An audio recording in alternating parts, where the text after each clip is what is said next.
Well, it's senior nights are always a very emotional nights, and this one was no different. It's my only disappointment tonight is there's not 15,500 fans here which happen to be the best fans in America, which we're not here to celebrate. All those fans and all the Illini around the world that follow us have been a part of seeing the growth of Trent, DeMonte, Zach. They know the ups and downs of what we've been through building this program. And as a coach, man, that's why I do this. These are the proud moments that you have. And we're a long way from being over. But knowing that those guys won't be out here again is pretty emotional. They're the foundation of everything that we've built here. I talked to the team about Trent Frazier, and all he could do was for the last 2 days is want to guard Teddy Allen, one of the premier offensive players in this league. And when I think about Trent coming in as a freshman, I'm not sure he could guard a statue. And and now here he is, one of the elite defenders in the country, and that speaks volumes, I hope, to our freshmen and to what the culture of our program is. It's a great example for the two young guys who played great tonight, in Adam Miller and Andre Curbelo.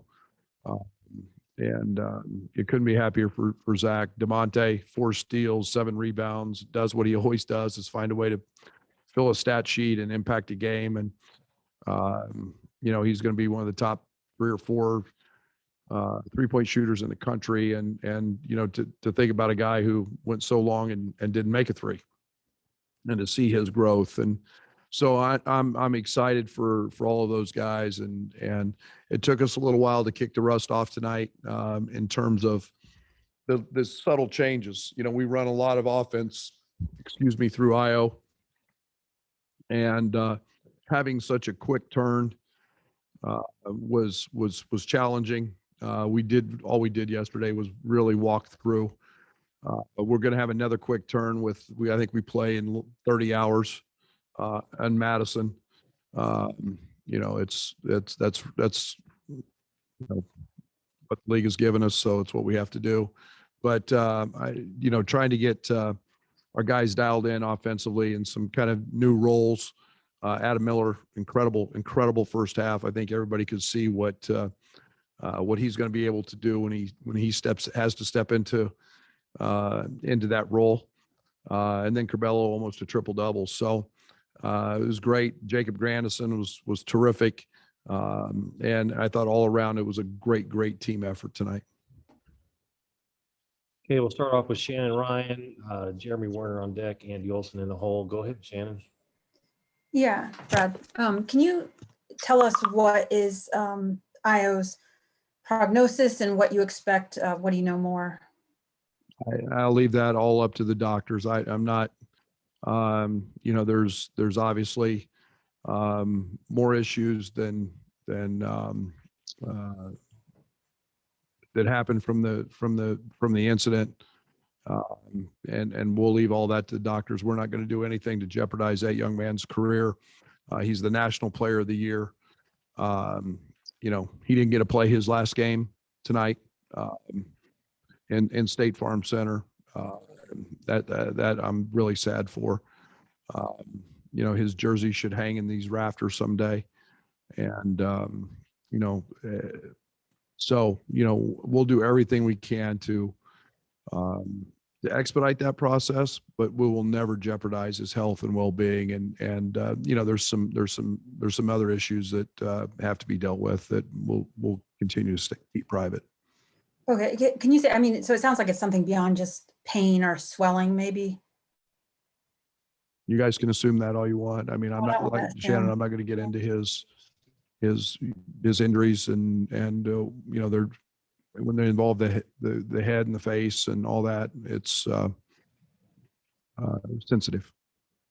Okay. And just last thing from me is, he's definitely an outspoken leader on your team. I think guys look to. Were there things he said before the game just to maybe take some of the burden off players, or, having to step up in his role?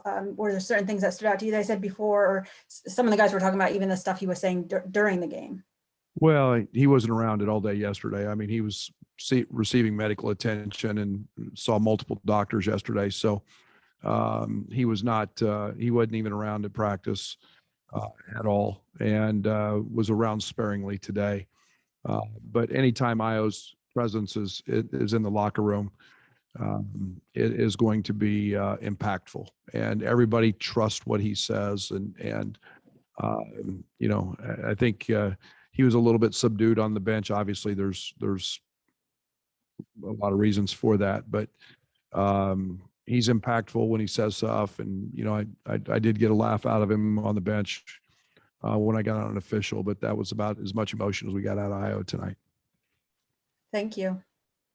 Hey, Jeremy, you're up. Andy Olson on deck. Go ahead, Jeremy. Hey, Brad, you kind of alluded to it, but we saw a little glimpse of the future with Andre and Adam with the ball in their hands a little bit more. What did you see out of them that not only for the short term, but the long term portends for you guys? Really, really, really, really good basketball.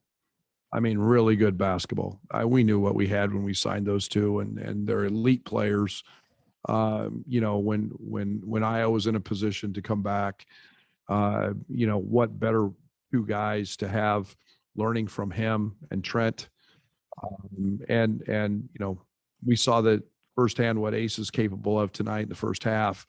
A lot of those same things that we've done for and put Io in will become things that we do with him next year. And you get all those, and it's nice to see, because now he's continued to grow in those areas. And the one thing I love about Ace is he is patient. He is hardworking. I keep saying he's a great listener. He's becoming a very, very good defender. And then it's the same with Curbelo. And almost have a triple double tonight. And we see his impact on both ends of the court. He's an elite rebounder. So I couldn't be happier with those two and the job that they did tonight.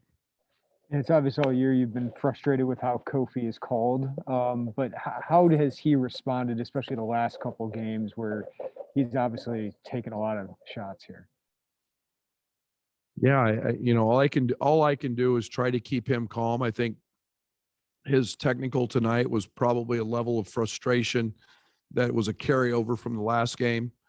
And Kofi doesn't do that. That's not Kofi. That's when I know that there's tremendous, frustration on his part. He's the most abused player in college basketball. It's not even close. And we go through this thing every day, and we look at stuff, and because he doesn't flop, because he doesn't wail away with his arms and fall down.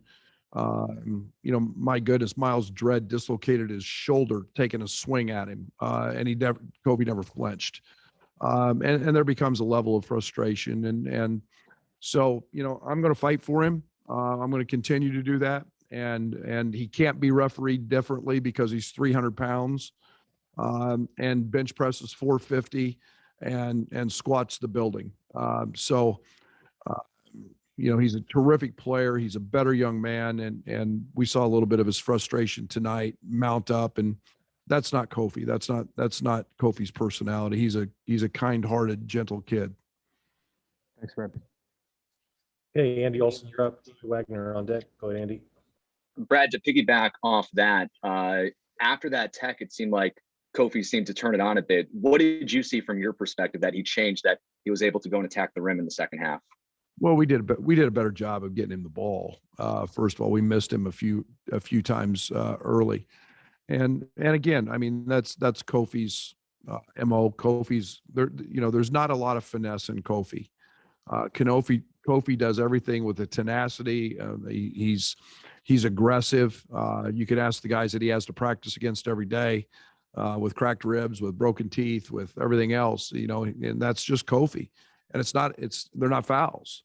But we did a better job of getting them the ball in the second half, and we'll continue to do that. And I was obviously doing backflips to see him go make his last 8 free throws. All right, thanks. Hey, Joey Wagner, you're up. Gavin Good on deck. Hey, Brad, to follow up about Io, you said he was away from the team yesterday. Can you give a timeline on when you kind of knew that you guys were going to be without him? Well, I think we were fairly confident of that after the game. I didn't. We didn't know anything definitive until our return from East Lansing the next day, and when you get home in the middle of the morning, you're not gonna you're not gonna have the ability to see people. So as the day progressed and the appointments, and the scans and the MRIs and everything else happened, we were became a little more clued in as to what was actually going on. And have you been in contact or heard from the league about anything more with the play that I assume it was that he got hurt on? Well, it was that play. I have no idea. I can't concern myself with the league. I'll be very honest. I'm going to leave that to Josh. A precedent was set last year, in my opinion, with flagrant twos. I think they all get reviewed. They all go to, I don't know, some committee or somebody. I don't even know the process, because last year when Allen got suspended for his flagrant two, I didn't receive a call from anybody. It was 3 or 4 days before that happened. Obviously, with the league schedule that's going on right now, Michigan State, I think, is playing. So I don't know if anything had even been ruled on today, but flagrant twos do go to a committee. So that'll be the league office, and I'm not going to comment any more about it because I've got no say in it. Okay, Gavin, good, you're up, and Robert Rosenthal on deck. Go ahead, Gavin. Hey, Brad, you got a pretty good performance from Jacob Grandison tonight. It seems like he's starting to make a living off putbacks. How big of a factor is he on the boards for you guys, especially without Io, who usually goes for rebounds pretty well? Man, he's elite.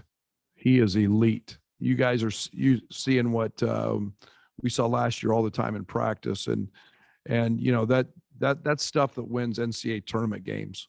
Is some nights when that ball doesn't go in and you crash the glass and you get offensive rebounds, and he is so fast, and his tenacity is great, and I loved it. I'm excited as heck to see that continue, and he was terrific tonight. Okay, Robert, you're up. Derek Piper on deck. Yeah, Coach, concerning Io, I'm just curious if you have heard from Michigan State after the news came out. Have you heard from Tom Izzo, anything from that end? Yes. And can you share anything of what they talked about? No. That's all I got. Okay, Derek, you're up, and Scott Ritchie on deck. Hey, Coach, Adam has experience of stepping up when Io's no longer there in uniform. I know this is just temporary, but was there anything that you noticed out of him that was different? Did you have to say anything to him, or what kind of led to his more aggressive mentality? I think he knew. Good players know. And the one thing about Adam is, you don't have to say a lot. He's got great instincts. He's got great feel. I came out early. It's one of the great things about, what I say about the only great thing about not having fans is I come out before the game and I can watch our guys, and 90 minutes, 100 minutes before the game, Ace is in there, and I mean, he's got a full lather up and he's going, and the juices are flowing. You see his bounce and his energy. There was no need to have to say anything. Obviously, you'd like to have Io out there. Is there any hope that the way this team might get stressed without him, that it makes the team as a whole better when he comes back? That's our plan. We can't control, Derek, that we're playing 5 of 6 on the road to end the season. We can't control that we're going to play again in 30 hours. We have been absolutely 100%. If you want to find the definition of how to handle COVID, this team has done it. Knock on wood. We haven't had a positive test since August. We set 10 days during the regular season healthy. We set another segment 6 days healthy and didn't play games because of games that were canceled and moved. and we're going to do exactly what the league asks us to do. There's a character issue in this, in my opinion. We're all part of a league. We're all part of something that is 100-year pandemic, and we're going to take the high road, and yeah, we're a man down, and we're going to fight like hell. And I'm proud of the guys in the locker room because they've been nothing but incredible. And the fact that we got to go on the road and play 5 of 6 and turn around and play in 30 hours when the team we're playing's been off a week. So what? Bring it on. Thanks, Coach. Okay, Scott Ritchie, you're up. Brandon Simberg on deck. Brad, you mentioned kind of just in the early going of this game, the guys maybe trying to settle into some different roles. Was there a moment when you felt like maybe they hit that and you were able to just kind of play a little more freely? Yeah, we had 3 or 4 or 5 back-to-back possessions where we just moved the ball. Our ball movement was incredible. We had 7, 8, 9 passes. And I thought early on, and we tried to get the ball to Georgie a couple times and kind of fumbled it. We were just out of sync. We were out of rhythm. Georgie doesn't ever drop those.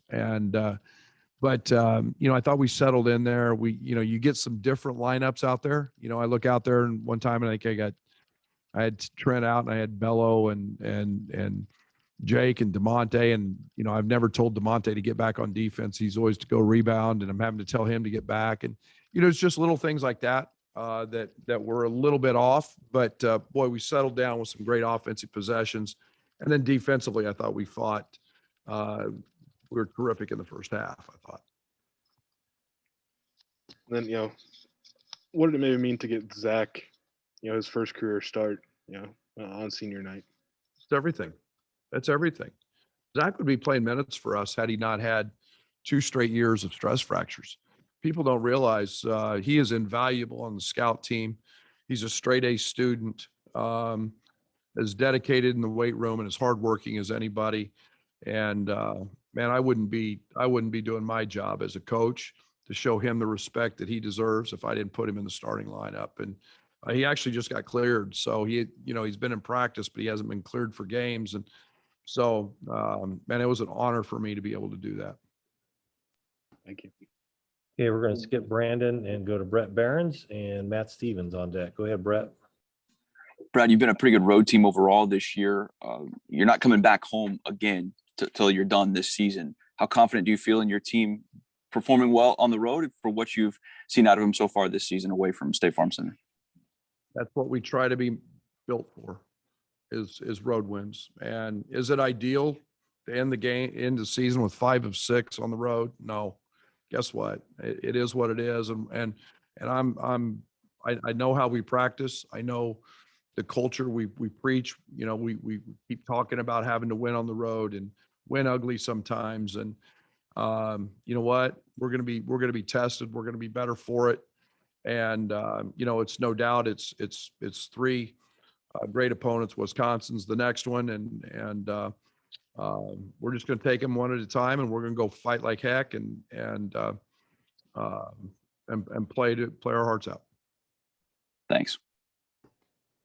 Okay, Matt Stevens, you're up, and then Rob.